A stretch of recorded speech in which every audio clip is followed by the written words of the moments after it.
For this video, I'm going to show you how to do your cross-hatched value scale. It's going to be very similar to your hatched value scale.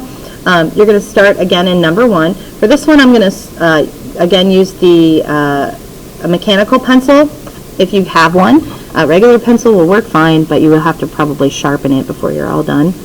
You're going to start in the number 1 box, and I'm just letting the weight of the pencil again make the mark. So very lightly, I'm going to start off with making a few marks at a diagonal angle. You don't have to go this direction. You can go another direction if you'd rather go up and down. I just find that I like the diagonal better. You're very lightly going to put sets of parallel lines that crisscross each other. The main difference between hatching and cross-hatching is that hatching, all the lines will be parallel to each other, more or less. In cross-hatching, you're going to have several sets of parallel lines. What cross-hatching is not is it's not going to be random everywhere.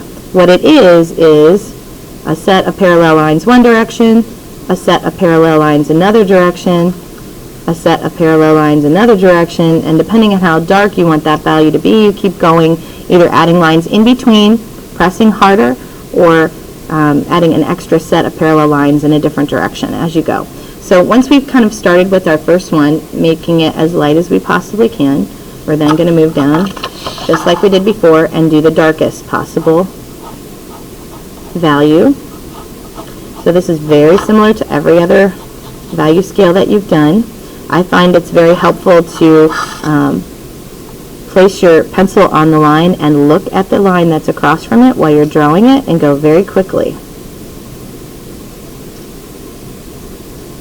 And that helps you to stop closer to the line. So you can continue to press as hard as you can without breaking the point of your pencil, and continue to build up your lines. Some people tend to do this type of thing where they go way outside the lines. For craftsmanship's sake, we're going to try not to do that. If you know that's something that you do and that you can't really help doing that, you can take a piece of scrap paper and place it underneath. I'm just going to take a piece of de-stick-a-bad tape that's not super sticky and tape it down, and you can do another at the top. This is called a guard or a shield, as is what's sometimes called. So that way, if you do just go crazy and you go outside the lines, the paper underneath remains clean. I'm not going to use one for now, but they're available if you want them on my desk. They're just pieces of file folder. Some students, if you have your own Post-it notes, you can put a Post-it note there. Those work really well. I don't have enough Post-it notes to donate to the entire class, so I don't want to offer that to you. But if you have your own, you certainly may use them. If you don't have your own, then you're welcome to use my file folder bits. Just reusing the parts from the bookbinding project that we didn't use up for another purpose. So as I'm doing this cross-hatching on number 10, I'm trying to get all of the white to go away. I don't want to see any white. This is as dark as I can possibly get it, and I want to keep going over in different directions until there's no white left. What you can't do, you have to resist the urge to do this, don't shade it like this. If you shade it like this, it just doesn't have the same texture or surface quality as it does with a hatching or cross-hatching. Okay, so now that we've done 1 and 10, we do the same thing as we did before and skip to the middle, which is 6.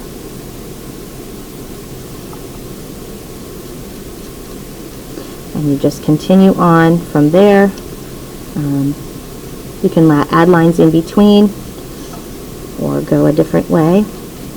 But you're trying to keep your lines parallel. You don't want it to be this. You don't want zigzag lines. That's about a good medium value. Then we'll go halfway, and you just continue on the same way that you did with the top value scale.